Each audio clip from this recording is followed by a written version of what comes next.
Жай көне ісі havada, min suda kıyınam. Yüzem, şaşırattım, uynayım, şumam, başım bilen sunu sizem. Büyük şair Abdullah Tokay'ның şiirleri şehirnin üzek meydanında яңгырый. Mikrofon алдында шығыш жасаушының еш дәрежесі дә түрлі. Бигрәк тә мәктәп укучылары актив. Шулпан Садыкова шагыйрның озын күләмле шигырьләрен яттан сөйләү белән тамашачы мәхәббәтен яулады. Abdullah Tokay'ның şiirleri şunday мәгънәле, min аларны чын күңел белән ятлыйм. Min аларны яратып ятлыйм. И туган тел, и матур тел, әткем әнкемнең теле. Чарада төрле милләт вәкиле үзенең яраткан шигырен тыңлаучыга җиткерде. Урта Камышлы мәктәбе укучылары Алина Виноградова һәм Диана Гаврилова бөек шагыйрьнең шигырьләрен татар телендә бик матур итеп сөйләде. Кызлар Габдулла Тукай шигырьләрен мәктәптә бик яратып өйрәнәләр. Юк, керекми, min öğrenmeyim, benim oynasım келе. Мы изучаем творчество Габдулла Тукая. Без Габдулла Тукай иҗатын беренче сыйныфтан ук теләп өйрәнәбез. Мин аның шигырьләрен рәхәтләнеп яратып өйрәнәм. Барлык чараларда да катнашам.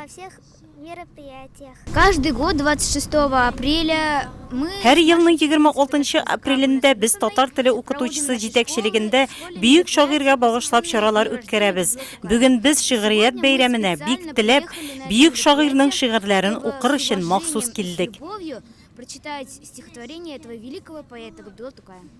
Әлеге чара шәһәрдә районның үзәкләштерелгән китапханәсе тарафыннан 2нче ел оештырыла.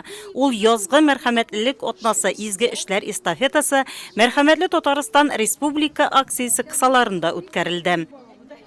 Поэзия Тукая. Габдулла Тукай шигърияте беркемне дә битараф калдырмый. Аның шигырьләре күңелнең иң нечкә урыннарына үтеп керә алырлык. Үзенең шигырьләре аша ул безгә җылылык бүләк итә. Бүген без исә үз чиратыбызда Тукайны укып, башкаларга игелек бүләк итәбез. Габдулла Тукайбыз инде ул безнең татар халкының йөзек кашы. Аның шигырьләрен укымыйча, аның иҗаты белән таныш булмыйча мөмкин түгелдер. Чөнки һәрбер аның юлы, һәрбер иҗат җимешләре үзе белән ниндидер мәгънәви төсмер йөртә.